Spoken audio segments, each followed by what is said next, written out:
So we're 2 weeks away from the election. Of course, voting has started already in many places, but election day is 2 weeks from today.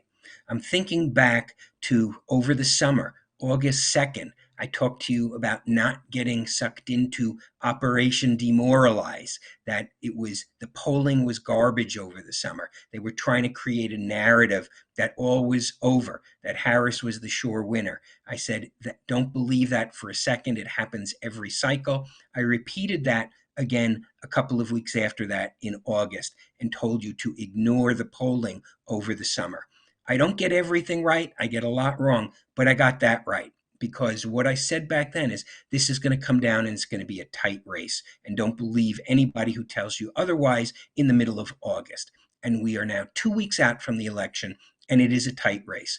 I think by all estimations, the momentum is with Trump, the energy is with Trump, the polling is with Trump, not overwhelmingly, it's still very tight, but the polling is with him, particularly in the swing states. And there's something else, intangibles, major unions that always endorse the Democrat candidate have decided not to endorse this year. I forget if it was the Teamsters or the United Auto Workers, but one of them ran an internal poll and Trump got 2/3 of the vote. And then the union leadership announced they weren't going to endorse.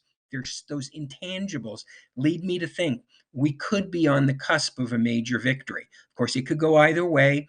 There's a lot of polling that says she's going to win, but I don't believe that really. I think the momentum is with Trump.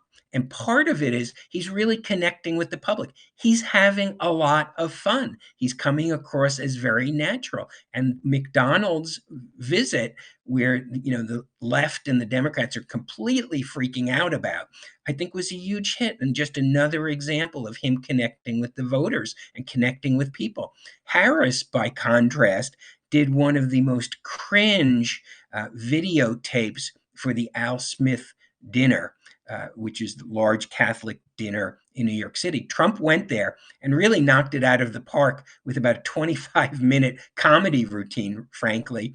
Very funny. Harris didn't even show up. She did a recording with some woman from Saturday Night Live. I bet you at least 3/4 of the people watching, including me, have no idea who this woman is, but it was highly offensive. It was amateurish. Why can't she even give a speech herself? There's something cringe about her, something that is not connecting with people. And I think that's why today the Los Angeles Times said they're not going to endorse. That's almost unheard of that they're not going to endorse her. And so there's something about her that gives the feeling of almost on the verge of collapse. Can't get, as Professor Glenn Reynolds says, don't get cocky, could go either way. But getting back to Trump, he really has come into his own in this campaign. And I think the McDonald's visits pretty much summed it up. And so where we are, 2 weeks away, Trump has the momentum. Trump has the polling, frankly. Harris has the cringe.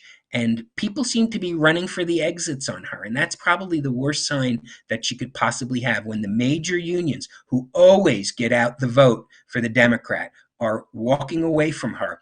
That's the biggest sign that she's got major problems. So we'll be back in 2 weeks, 2 weeks and a couple of days, because we've already been told that key states are not going to report that night, which is completely insane and will just give rise to more suspicion about the integrity of the election.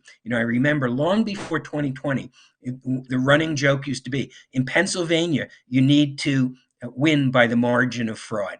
And that's just going to feed that sort of narrative again. So stay tuned. I was right about Operation Demoralize, but whichever candidate runs through the ribbon is going to be the winner. Right now, it's certainly looking like Trump.